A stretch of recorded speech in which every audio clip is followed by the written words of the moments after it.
Hello friend, hello. Hope आप लोग ठीक होंगे। आज का व्लॉग बहुत मज़े का होने वाला है। इस व्लॉग में आपको बहुत कुछ देखने को मिलेगा, सो वीडियो को एंड तक लाजमी देखना है। और वीडियो अच्छी लगे तो इसे लाइक करें और चैनल को सब्सक्राइब करें और वीडियो को शेयर भी करें। तो तो मैं सुबह ही जाती हूँ 6 बजे। तो यहाँ पर मैं वरीशा का यूनिफॉर्म इस्त्री कर रही थी, तो उसको स्कूल छोड़ने जाना होता है ना, तो इसलिए मेरी रूटीन है कि मैं ना सुबह जल्दी ही उठ जाती हूँ। उसको स्कूल से छोड़ के आने के बाद की ये सारी आगे ना रूटीन चलती है मेरी। तो सुबह की मैं वीडियो नहीं अपलोड कर सकती क्योंकि उस वक्त मैं बहुत बिजी होती हूँ और बहुत जल्दी में होती हूँ। तो यहाँ पर चूँकि मैंने घर के सारे काम वगैरह ख़त्म कर लिए थे और ये मैं कूलर धो रही थी क्योंकि कूलर जो है मैंने निकाला था, गर्मी स्टार्ट हो गई थी तो ठंडा पानी चाहिए था। तो मैं बर्फ़ जो है ना वो कूलर में डालती हूँ और फिर ठंडा पानी जो है ना वो इसी से बच्चे लेते हैं और पीते हैं। तो आज मैं बनाने लगी थी भिंडी कौन पसंद नहीं करता, घर में भी सबके घरों में बनती है और सभी खाते हैं। तो आज मैं आपको बहुत ही आसान तरीके से भिंडी बनानी सिखाऊंगी। भिंडी को जो है ना वो आप उंगलियां चाट कर खाएंगे, इतनी मज़े की बनती है अगर आप मेरे तरीके से बनाएंगे तो। यहाँ पर मैंने भिंडी को फ्राई किया और देन प्याज को भी फ्राई कर लिया। अब लहसुन अदरक का पेस्ट बनाना था, तो लहसुन अदरक के पेस्ट के लिए ना मेरे पास मतलब पिसा हुआ लहसुन अदरक नहीं है क्योंकि मैं पीस के नहीं रखती हूँ, फ्रिज नहीं है अभी फ़िलहाल। तो मैं वैसे ही काम चलाती हूँ, रोज़ का रोज़ जो है ना वो फ्रेश लहसुन अदरक पीसती हूँ और देन मैं उसको खाने में यूज़ करती हूँ। तो आज एवं मेरे दिमाग में ख्याल आया क्यों ना कि मैं ग्रेटर को जो है ना वो मैं शॉपर के अंदर बंद करती हूँ और शॉपर चढ़ा के उससे ग्रेट कर देखती हूँ कि कैसा पीसा जाता है। तो यहाँ पर मैंने लहसुन को बहुत अच्छे तरीके से ना वो धो के रख लिया था, छीला हुआ था और फिर मैंने धो के जो है ना वो मैंने उसको ग्रेटर पे किया।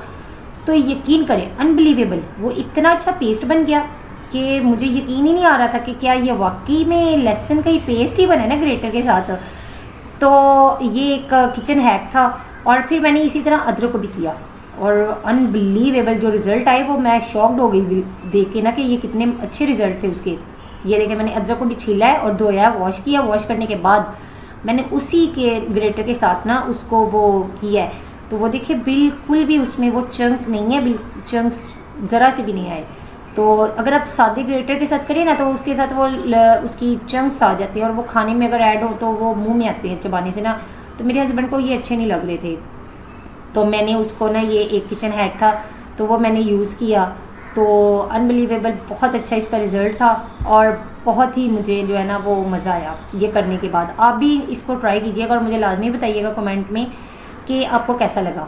तो यहाँ पर प्याज फ्राई हो चुके थे और अब मैंने इसमें सिर्फ भिंडी के लिए मसाला भूनना था और मसाले के लिए भी वही जो लहसुन अदरक मैंने पीस के रखा हुआ था ना फ्रेश वाला, वो मैंने यूज़ किया था और उसको डाला उसी ऑयल में। मैंने एक्स्ट्रा ऑयल नहीं मैं डालती ना, जो भिंडी को फ्राई करने के लिए ऑयल यूज़ करती हूँ ना, बस उसी ऑयल के साथ मैंने ना इसको वो किया है।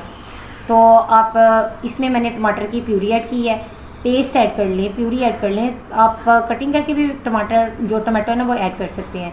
तो यहाँ पर मैंने वो बनाया है और अब इसमें लहसुन अदरक और जो भी मसाले जाते हैं वो आप डाल लें। मैंने तो लहसुन अदरक और सूखा धनिया और हल्दी यूज़ की थी बस, इसके अलावा मैं कोई मसाला नहीं ऐड करती। और ये जो 2 मिर्चें थी सब्ज़ 7 हंडिया की आई थी वो भी मैंने ऐड कर दी थी। तो यहाँ पर अच्छा मेरी ये जो है ना, अगर आपने मतलब मसाला अच्छा भुना हुआ है तो मसाला आपने इतना अच्छा भुनना है कि उसमें से कोई हमक वगैरह या कोई स्मेल नहीं आनी चाहिए। और मसाला भुनना है और मसाला आपका बहुत अच्छा भुनना चाहिए। और मेरी अम्मी कहती होती थी कि अगर मसाला अच्छा होगा ना, जितना अच्छा मसाला भुनेंगी उतने ही अच्छा खाने का ना टेस्ट होगा। तो खाना जो है आपने दिल से बनाना है और दिल से ही बना हुआ खाना जो है ना वो बहुत अच्छा बनता है। ये 110% जो है ना वो आजमाई हुई बात है। सो आपने मसाला बहुत अच्छा भुनना है। तो कहते हैं कि औरत जब दिल से खाना बनाती है ना, कुकिंग करती है या खाना बनाती है तो उसमें बहुत सारा प्यार, खुलूस और अपनी मोहब्बत शामिल करती है और वो फिर खाने का टेस्ट और दुबाला हो जाता है और खाने वाले को भी मज़ा आता है। तो और फिर उसके बदले में अगर उस औरत को थोड़ा सा तारीफ़ के 2 बोल बोल दिए जाएँ और उससे ये बताया जाए कि वो कितनी इम्पोर्टेंट है उसकी लाइफ में, तो मेरा ख्याल है कि वो औरत जो है ना उसका दिल बहुत बड़ा हो जाता है और वो फूल जाती है खुशी से। तो आपका क्या ख्याल है? तो यहाँ पर मैंने रोटी बनाने लगी थी और वरीशा चूँकि स्कूल से आ चुकी हुई थी तो उसने भी खाना खाना था और उसने कहा कि जब असल में ना मेरी कोशिश होती है कि बच्चे जो मांगे ना वही उनको पेश करूँ। तो उससे मैंने पूछा कि उसने क्या खाना है, तो उसने कहा मामा मैं तो पराठा अंडा रोल खाऊंगी। तो पराठा अंडा रोल बनाने का भी बहुत आसान सा तरीका है, कुछ उसमें मेहनत नहीं करनी पड़ती ज़रा सी भी। बस अपने पराठा बनाना है, ऑमलेट बनाना है और ऑमलेट बनाने के बाद आपने उसको जो है ना स्प्रेड कर देना है उसके ऊपर मायो, पराठे के ऊपर मायो और केचप वो स्प्रेड करके अच्छी सी, और जो ऑमलेट था ना वो आपने उसके ऊपर रख देना है और फिर उसको आपने रोल बना के बच्चों को दें। आप यकीन करें कि बच्चे इतना इंजॉय करके खाएंगे। वो भी बच्चे खाना खाएंगे जो खाना छोड़ चुके होते हैं, जो खाना जिनको खाना अच्छा नहीं लगता, जिनको रोटी अच्छी नहीं लगती, जिनको मतलब जो बिल्कुल भी ना मूडी होते हैं। मेरी बेटी तो बहुत मूडी है और वो बिल्कुल नहीं शौक से कुछ भी खाती।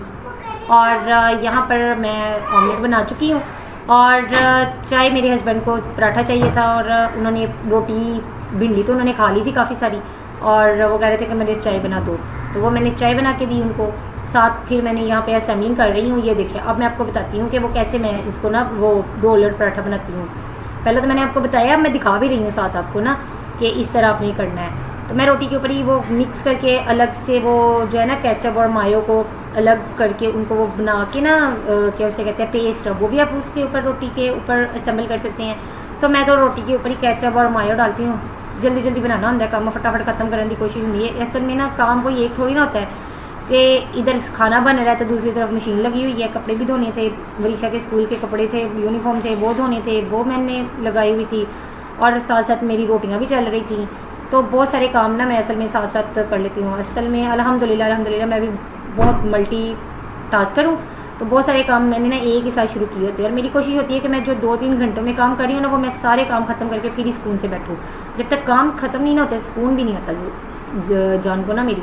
तो खैर यहाँ पर मैंने वो कर लिया था, असेंबल कर लिया सारा पराठा रोल और फिर मैंने इसको कट किया। हाफ़ दूँगी जैद को और हाफ़ दूँगी वरीशा को। तो ये देखे जी, जैद ने तो नहीं खाया था लेकिन उसके बाबा ने बहुत शौक से खा लिया था वही पराठा। वो कह रहे थे बहुत मज़े का बना है, ये आप भी जो है ना वो ट्राई कीजिएगा। तो खैर यहाँ पर तो हो गया सारा कुछ। तो यहाँ पर अब शाम हो गई थी। ये देखे वरीशा के व्यूज़ भी सुने मज़े का तो यहाँ पर शाम हो गई थी तो मैं ना बच्चों को लेके ना गली में निकल आई। हमने असल में पढ़ने के बाद बच्चे थोड़ा सा इंजॉय करते हैं, तो यहाँ फिर हम चले गए बेकरी पे और केक डिसाइड करना था क्योंकि आज इनकी फूफा की सालगिरह थी और हमने केक जो है हमारा डिसाइड ही नहीं हो रहा था। तो केक हमने खैर अल्लाह करके बहुत मुश्किल से हमने केक डिसाइड किया और फिर हम केक लेके घर पहुंच गए।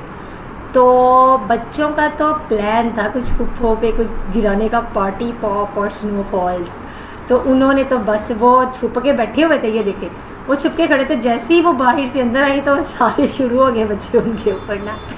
हमने बहुत इन्जॉय किया, आप लोगों ने भी बहुत इन्जॉय किया होगा और आप बताइएगा मुझे लाजमी कि आज का व्लॉग कैसा लगा। यहाँ केक कट रहा है और मैं तो जा रही हूँ केक खाने के लिए और मिलेंगे हम अब आपको नेक्स्ट वीडियो में। तब तक के लिए अल्लाह हाफिज़, बाय बाय।